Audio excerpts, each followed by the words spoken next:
I am the Tofu Golem. Please enjoy the video. In this video, I will show how to make peanut butter Dubai chocolate. Gather ingredients: creamy peanut butter, tempered dark chocolate, coconut oil, powdered sugar, and a pinch of sea salt. Start by melting chocolate over low heat while stirring gently. Spoon small peanut butter centers onto parchment, chill briefly, then enrobe in chocolate. Finish with a sprinkle of sea salt, chill until firm, and serve at room temperature for best texture. Combine chocolate and coconut oil in a heat-proof bowl over simmering water, stirring until smooth. Use a thermometer if possible to reach about 88-90 degrees F for dark chocolate. Remove from heat and cool slightly before dipping to maintain shine and snap.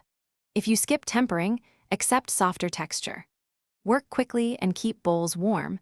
Refresh melted chocolate as needed for consistent coating and glossy finish. Let tempered chocolate rest briefly before use to stabilize. Quick recommendation: if you want a cozy reward after baking, try Darn Tough Socks for lasting comfort and a lifetime warranty. They feel great while you stir, snack, and share treats with friends. If you're finding this video helpful, please subscribe and like to support more recipes and tips.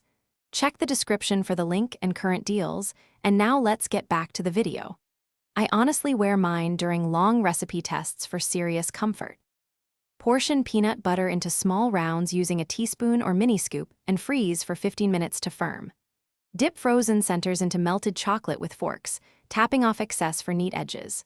Place on parchment and add optional toppings like crushed pistachio, sea salt, or melted white chocolate drizzle. Chill until set, then let rest at room temperature 5 minutes before serving to avoid overly hard texture and enhance flavor. Thanks for watching. Consider subscribing if we helped you today.